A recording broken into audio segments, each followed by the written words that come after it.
আসসালামু আলাইকুম।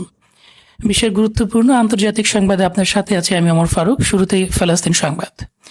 সম্প্রতি বিবিসি তাদের এক প্রতিবেদনে জানিয়েছে, হামাস ইসরায়েল যুদ্ধবিরতির পর থেকে ইসরায়েলি সেনারা গাজা উপত্যকায় তাদের নিয়ন্ত্রিত এলাকাগুলোতে 1500-এরও বেশি আবাসিক ভবন ধ্বংস করে ফেলেছে।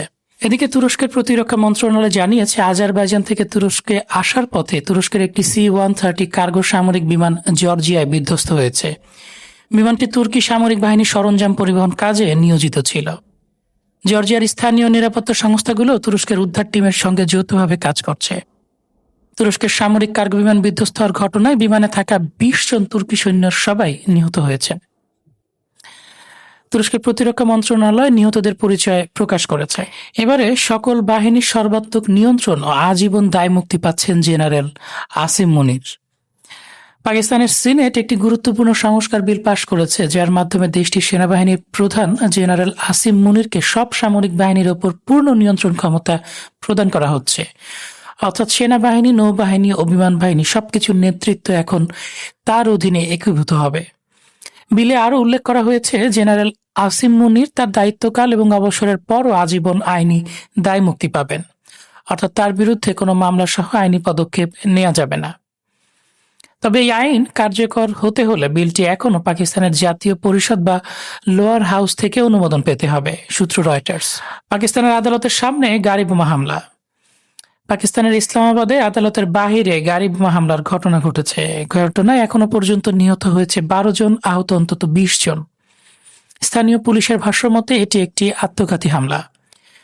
পাকিস্তানের প্রধানমন্ত্রী শেহবাজ শরীফ বলেছেন, ইসলামাবাদে যে আত্মঘাতী হামলা হয়েছে এবং আফগান সীমান্তের কাছে যে ক্যাডেট কলেজে হামলা হয়েছে, এসবের জন্য ভারত দায়ী। Source Al Jazeera. ইসরায়েলের সঙ্গে আলোচনায় না যাওয়ার ঘোষণা সিরিয়ার প্রেসিডেন্টের। সিরিয়ার প্রেসিডেন্ট আহমেদ আল সারা ঘোষণা করেন যে ইসরায়েল এখনও গোলান মালভূমি দখল করে রেখেছে, তাই এই পর্যায়ে তাদের সঙ্গে কোনো সরাসরি আলোচনা হবে না। তিনি আরো বলেছেন, আমরা ইসরায়েলের সাথে সরাসরি আলোচনায় আছি এবং একটি চুক্তির দিকে আমরা অনেক দূর এগিয়েছি, কিন্তু চূড়ান্ত সমাধান পেতে হলে ইসরায়েলকে সম্পূর্ণভাবে পূর্ববর্তী সীমান্তে ফিরে যেতে হবে। যুক্তরাষ্ট্র এসব আলোচনায় আমাদের সাথে আছে।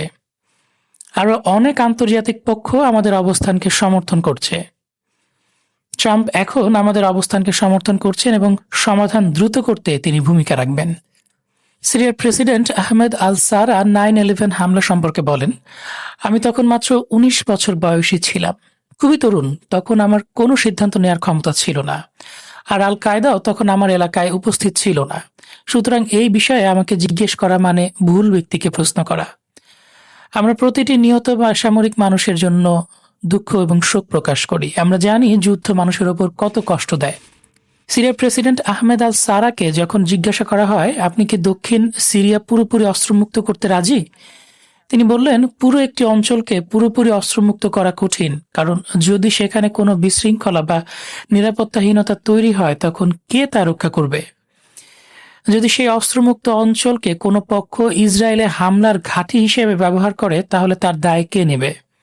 এবং শেষ পর্যন্ত এই ভূখণ্ড সিরিয়ার নিজস্ব এলাকা, তাই এটা কিভাবে চলবে তা নির্ধারণ করার স্বাধীনতা সিরিয়ারই থাকা উচিত। দর্শক, এই ছিল এখনকার মতো সর্বশেষ সংবাদ। পরবর্তী সংবাদ পেতে লাইক, কমেন্ট, শেয়ার এবং সাবস্ক্রাইব করে সাথেই থাকুন। আল্লাহ হাফেজ।